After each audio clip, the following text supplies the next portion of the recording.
Jubilee hills police ने jubilee hills सामूहिक बलात्कार मामले में एक व्यक्ति की गिरफ्तारी की घोषणा की। देर रात प्रेस कॉन्फ्रेंस में गिरफ्तारी की घोषणा करते हुए west zone DCP Joel Davies ने कहा, मणिकोंडा के उपलगुड्डा निवासी संदिग्ध 18 वर्षीय सादुद्दीन मलिक, 18 वर्षीय ओमर खान और 3 अन्य सभी नाबालिगों ने चलती कार में अपराध किया। डीसीपी ने कहा, हमने एक लड़की की पहचान कर ली और उसके स्थान का पता लगा लिया, लेकिन कानून के अनुसार नाबालिगों को रात के समय नहीं पकड़ा जाना चाहिए। हमारी टीमें काम पर हैं और उसे कल सुबह पकड़ लिया जाएगा। अन्य फरार संदिग्धों को भी पकड़ने के प्रयास जारी थे। डीसीपी ने कहा कि 17 वर्षीय पीड़िता 28 मई को दोपहर में अपने दोस्त के साथ एक नॉन अल्कोहलिक पार्टी में गई थी और पार्टी से लौटने के बाद वो सदमे की स्थिति में थी। जैसा कि उसके पिता ने देखा, कुछ दिनों बाद ये जानने के बाद कि कुछ युवकों ने उसके साथ छेड़छाड़ की, उसके पिता ने शिकायत दर्ज की। 31 मई को पिता ने शिकायत की थी और उसके बाद जुबली हिल्स पुलिस ने सबसे पहले धारा 354 और पोक्सो एक्ट के तहत मामला दर्ज कर जांच की। पीड़िता को मेडिकल चेकअप और भरोसा केंद्र के लिए भेजा, एक बयान दर्ज किया और जुबली हिल्स पुलिस को भेजा गया, जिसके बाद मामले को सामूहिक बलात्कार और पोक्सो अधिनियम की अन्य संबंधित धाराओं में बदला।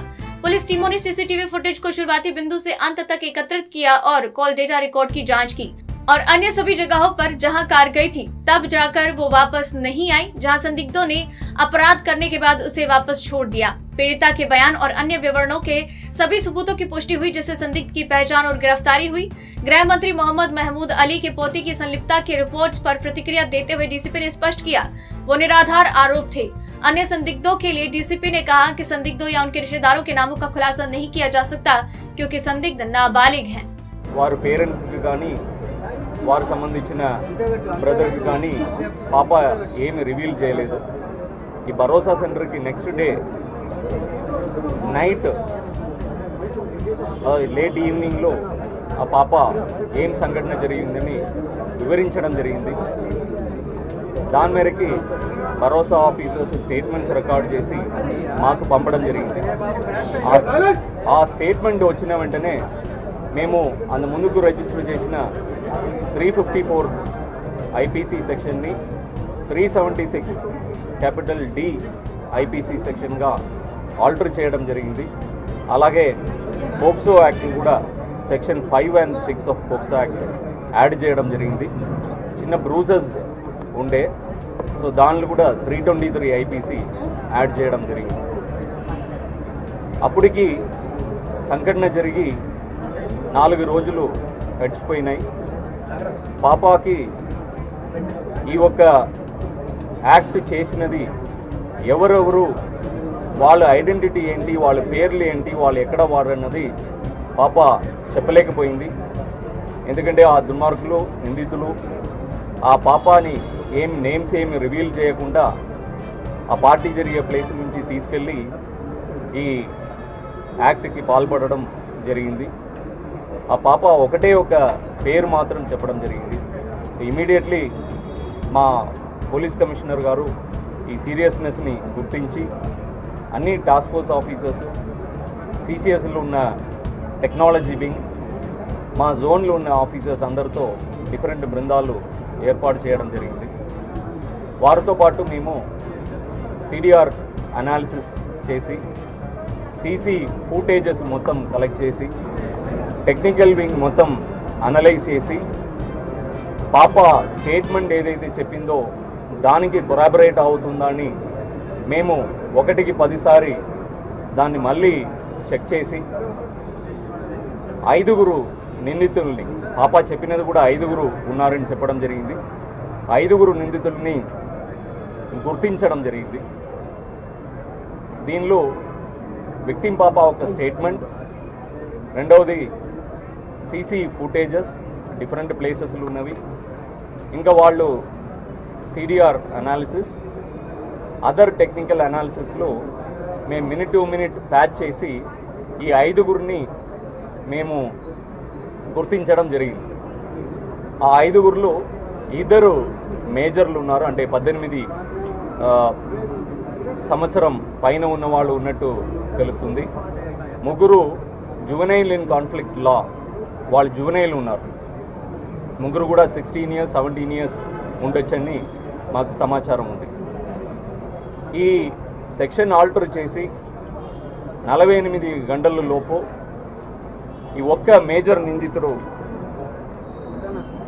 సాదుద్దీన్ మాలిక్ సన్ ఆఫ్ మాలిక్ గులాం షాజీ 18 సంవత్సరం ఉప్పల్గూడ చెందిన ఈ వ్యక్తిని అప్రిహెండ్ చేసి అరెస్ట్ చేయడం జరిగింది. ఇంకా ఒక్క juvenile in conflict with law lead దొరికి నైట్ కాబట్టి నైట్ మేము జువెనైల్ని పట్టుకోవద్దు, వాళ్ళని పోలీస్ స్టేషన్ తీసుకురావద్దు, ఆ నిబంధనలకి లోపడి ఆ లీడ్ని పర్సూ చేయడానికి టీమ్స్ పంపడం జరిగింది. టుమారో మార్నింగ్ డే లైట్లో అది కూడా సక్సెస్ఫుల్గా కంప్లీట్ చేస్తాము. అది కాకుండా మిగతా నిందితుల్లో 18 years పూర్తి అయిన వ్యక్తి ఉమేర్ ఖాన్ అనే వ్యక్తి 80 years పూర్తి అయిన వ్యక్తి. మిగతా ముగ్గురు కూడా జువెనైల్స్ ఉన్నారు. వారు పేర్లు మేము మీకు చెప్పడం చట్ట ప్రకారం కరెక్ట్ కాదు. వారి పేరు కానీ వారు సంబంధించిన పేరెంట్స్ పేరు కానీ వారు ఉన్న ప్లేస్ కానీ మేము బయట పెట్టడం చట్టపరంగా నేరం కాబట్టి అది మనం బయట పెట్టట్లేదు. సో ఈ కేసులో ఇంకా ఈ టీమ్స్ వితిన్ నెక్స్ట్ 48 hours లోపల మిగతా వాళ్ళని కూడా పట్టుకొని ఇమీడియట్గా వాళ్ళని అరెస్ట్ చేసి ఈ ఇన్వెస్టిగేషన్ కూడా ఏసీపీ ర్యాంక్ ఆఫీసర్ చేయడం జరుగుతుంది. పక్కా టెక్నికల్ ఎవిడెన్సెస్ కూడా ఉన్నాయి. ముందు కూడా విక్టిమ్ కొద్దిగా మేల్కొన్న తర్వాత మంచిగా స్టేట్మెంట్ ఇవ్వడానికి ఇంకా కండిషన్ వచ్చిన తర్వాత ఇంకా 164 స్టేట్మెంట్ తీసుకొని విక్టిమ్ స్టేట్మెంట్ తీసుకొని వేరే ఏమైనా ఇన్వాల్వ్మెంట్ ఉందా అన్నది కూడా మేము దర్యాప్తు చేసి 100% ఎవరి ఇన్వాల్వ్మెంట్ ఉన్నా ఏ ఉన్నత స్థాయిలో ఉన్న వాళ్ళ ఇన్వాల్వ్మెంట్ ఉన్నా ఈ పర్టికులర్ హీనమైన అఫెన్స్ ఏదైతే జరిగిందో దానిలో ఉన్న నిందితుల్ని పట్టుకొని వాళ్ళకి శిక్ష వచ్చే విధంగా ఈ టీమ్స్ పనిచేస్తుందని చెప్తున్నాం. సార్, దీంట్లో చాలా పొలిటికల్ లీడర్ల ఇన్వాల్వ్మెంట్ ఉంది వాళ్ళ కొడుకులో. ఎస్పెషల్లీ హోంమంత్రి మన్మడి పేరు, బహదూర్పుర ఎమ్మెల్యే కొడుకు పేరు, వక్ఫ్ చైర్మన్ కొడుకు పేర్లు వస్తున్నాయి. వాళ్ళు ఉన్నారా లేదా అంటే 100% హోంమంత్రి గారు మనవడు ఉన్నారని అలిగేషన్ ఈరోజు మధ్యాహ్నం నుంచి మీరు డిఫరెంట్ ఛానళ్ళు పెట్టడం చూసాము. 100% బేస్లెస్ అలిగేషన్. 100% baseless allegation. మేము పాప స్టేట్మెంట్ తర్వాత ఈ అఫెన్స్ ఎక్కడి నుంచి స్టార్ట్ అయిందో ఆ పర్టికులర్ ప్లేస్ నుంచి ఉన్న సీసీ ఫుటేజెస్ కంప్లీట్గా అనలైజ్ చేసినాము. అక్కడ ఉన్న సిడిఆర్ కంప్లీట్గా అనలైజ్ చేసినాము. వాళ్ళ ఫ్రెండ్స్ మధ్యలో తీసుకున్న ఫోటో కొద్దిగా సేకరించుకున్నాము. వారు డిఫరెంట్ ప్లేసెస్కి పోయినది మళ్ళీ తిరిగి డ్రాప్ చేసి వీళ్ళు నేరం చేసి డ్రాప్ చేసి వెళ్ళిపోయే వరకు ఉన్నది ప్రతి ఒక్కటి అనలైజ్ చేసినాం. ఈ నేరం స్టార్టింగ్ నుంచి ఎండింగ్ వరకు ఇన్ని ఆధారాలని అనలైజ్ చేసిన తర్వాత కూడా హోమ్ మినిస్టర్ గారు గ్రాండ్ సన్ ఉన్నారని మీరు చెప్పడం చాలా బాధాకరం. ఆ ఫ్యామిలీ ఎవరైతే ఇన్వాల్వ్మెంట్ లేదో ఎవిడెన్స్ లేకుండా ఆధారం లేకుండా వారి మీద మాట్లాడడం కూడా చాలా బాధాకరం. దీనిలో ఎవరైతే ఈ బేస్లెస్ అలిగేషన్స్ ఫ్యామిలీస్ మీద చేస్తున్నారో ఆ ఫ్యామిలీస్ కూడా ఇబ్బంది అవుతుంది, ఆ పిల్లలు భవిష్యత్తు కూడా ఇబ్బంది అవుతుంది. కాబట్టి మా విన్నతి ఏంటంటే మీడియా మిత్రులకి దయచేసి ఎవరైనా మీకు ఫోన్లు చెప్పినా సోషల్ మీడియాలు పంపించినా వారికి వేరే విధమైన ఇంట్రెస్ట్ ఉండొచ్చు, వారు మీకు చెప్తారు. దాన్ని మాకు కన్ఫర్మ్ చేయకుండా మీరు మీడియాలో పబ్లిష్ చేస్తే ఆ ఫ్యామిలీ యొక్క భవిష్యత్తు, ఆ పిల్లల యొక్క భవిష్యత్తు అఫెక్ట్ అవ్వడానికి అవకాశం ఉంది. అలాగే ఈరోజు కూడా సుప్రీంకోర్టు ఆదేశాల మేరకి మనం ఏదైతే పోలీస్ డిపార్ట్మెంట్ కానీ క్రిమినల్ జస్టిస్ సిస్టంలో ఉన్న అదర్ డిపార్ట్మెంట్స్ కానీ మీడియా మిత్రులు కానీ బయటపెట్టే ఏదైనా ఒక సమాచారం ద్వారా విక్టిమ్ ఫ్యామిలీ ఐడెంటిఫై అవ్వగలిగితే ఆర్ విక్టిమ్ సంబంధించిన ఫ్యామిలీ మెంబర్స్ కానీ విక్టిమ్ పేరు కానీ విక్టిమ్ ఫోటో కానీ ఐడెంటిఫై చేయగలిగితే అది చాలా పెద్ద నేరం. ఈరోజు కూడా కొంత మీడియా మిత్రులు మేము చాలాసార్లు రిక్వెస్ట్ చేసిన తర్వాత కూడా వారు ఒక స్వీయ లాభాని కోసం ఈ 2-3 దాన్ని బయటికి పెట్టడం జరిగింది. మేము వారి మీద క్రిమినల్ యాక్షన్ కూడా డెఫినెట్లీ ఇమీడియట్లీ టేకప్ చేస్తాము. ఎవరైతే ఆ సోషల్ మీడియా కావచ్చు, అదర్ మెయిన్ లైన్ మీడియా కావచ్చు, ప్రింట్ మీడియా కావచ్చు, దయచేసి మీరు మీ పిల్లలు మీ ఫ్యామిలీ లాగా గుర్తుపెట్టుకొని ఈ ఒక చిన్న పాప ఈ మన సమాజంలో బతకాలి, ఆ ఫ్యామిలీ మన సమాజంలో బతకాలి. సో వారిని మంచిగా స్టీరియోటైప్ లేకుండా వారిని వేరే వాళ్ళు ఇబ్బంది పెట్టకుండా బతకాలంటే మీరు వాళ్ళ ఐడెంటిటీని బయటకు పెట్టొద్దు అని కోరుతున్నాను.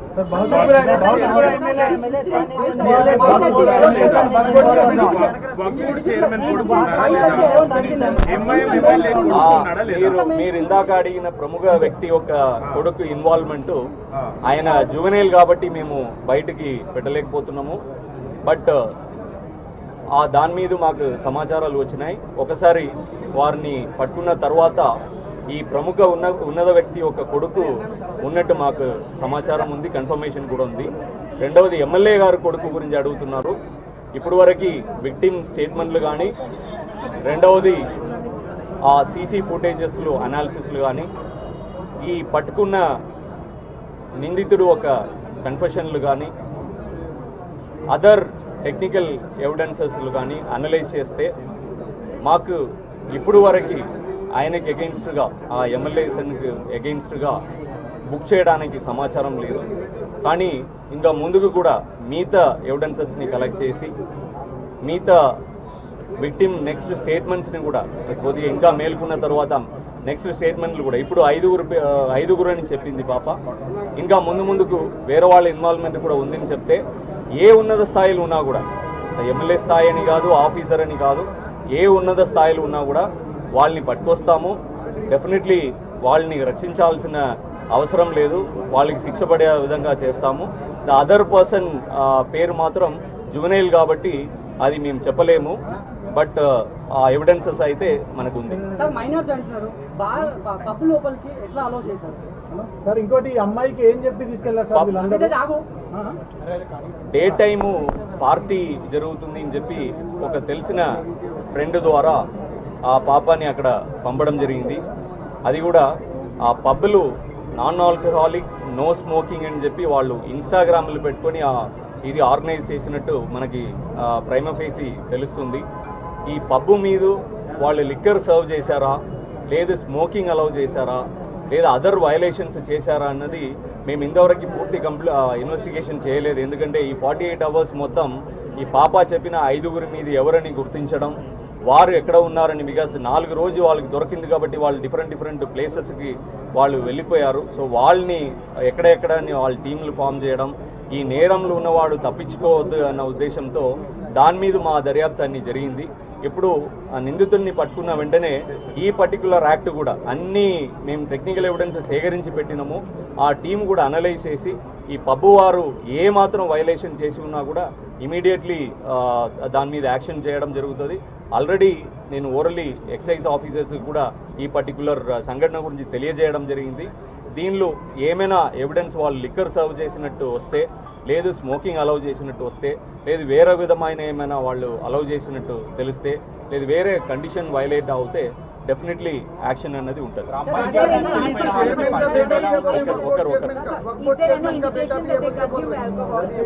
బోలా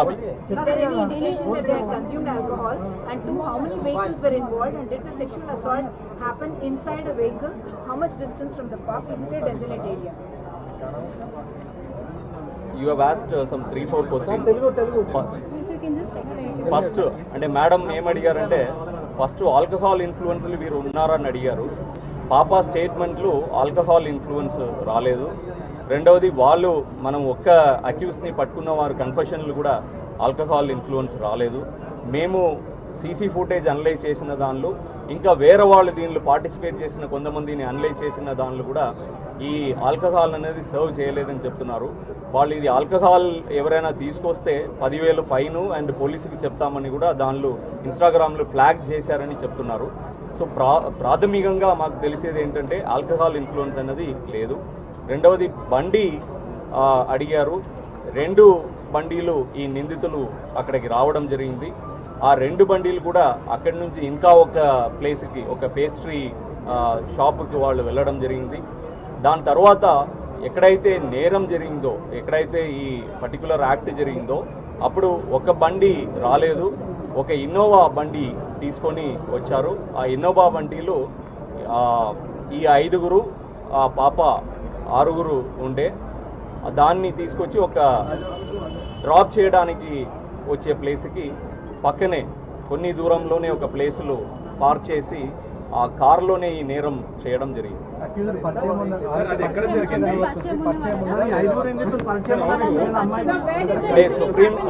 supreme court guidelines very clear.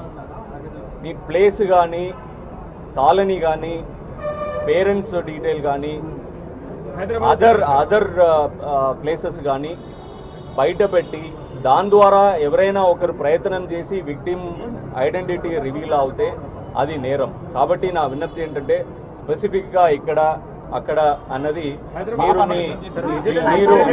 మీరు బయట పెడితే చివరికి ఎవరో ఒకరు దాని ద్వారా విక్టిమ్ దగ్గరికి చేరుకోగలిగితే అది విక్టిమ్కి చాలా అన్యాయం అవుతుంది. మీరు బ్రదర్స్గా, ఫ్యామిలీ మెంబర్స్గా దాన్ని పర్సనలైజ్ చేసి దయచేసి ఆ స్పెసిఫిక్ డీటెయిల్స్ రివీల్ చేయవద్దని